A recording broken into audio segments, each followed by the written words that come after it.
Hello guys, আমি শর্মিষ্ঠা। আমার একটা নতুন ব্লগে সবার স্বাগত। জানো তো, আমি আর আমার হাজব্যান্ড যাচ্ছি আজকে কাঁথি বাজারহাট করার জন্য। কিন্তু তার আগে আমরা একটু চলে গেলাম ব্যাংকেও কিছু কাজ ছিল। ব্যাংকে গিয়ে এতই ভিড়, আমার হাজব্যান্ড বললো তুমি আমুল কুলটা খাও, ততক্ষণে আমি ব্যাংকের কাজটা করছি।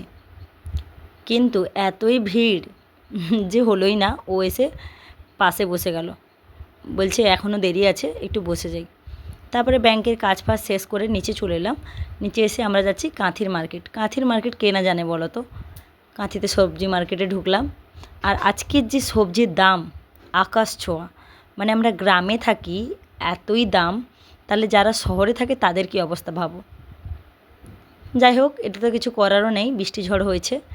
কিন্তু এবারে আমরা কিছু ভুসিমাল দোকানে যাব।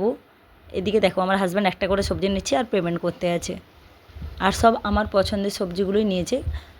এবার আমরা ভুসিমাল দোকানে চলে এলাম। কিছু ভুসিমাল দোকান থেকেও নেওয়ার ছিল। কারণটা হচ্ছে আমরা তো সবসময় বাড়িতে থাকি না, তো চেষ্টা করি সমস্ত কিছু বাড়িতে রেখে দেওয়ার। কারণটা হচ্ছে মা থাকে, বাবা থাকে, তাদের জন্য কোনো অসুবিধা না হয়, তাই সব কিছুটা বাড়িতে রাখার চেষ্টা করি।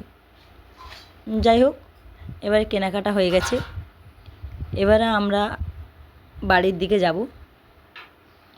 কিন্তু বাড়ির দিকে যেতে যেতে মনে পড়লো মা বলেছিল ধূপের কথা, তাই ধূপ দোকানে চলে এলাম। এদিকে ধূপ একটা বেছে নিলাম। আমার হাজব্যান্ড যেখানেই যাবে একটু খেঁচকাবে, বলবে এ ধূপ নাও, ও ধূপ, ওটা নাও, এটা। যাই হোক, এবারই যাচ্ছি বাড়ির উদ্দেশ্যে।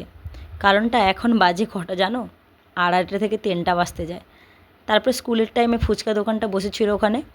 আমি বললাম ফুচকা খাবো। আমার হাজব্যান্ড কোনো দিন ফুচকা খায় না, সে বলছে ঠিক আছে আজকে আমিও খাবো। তাই আমি আর ও দুজনেই ফুচকা খাচ্ছি। কিন্তু সত্যি বলছি, কাকুটা এত সুন্দর ফুচকা বানায়, মানে কি বলবো,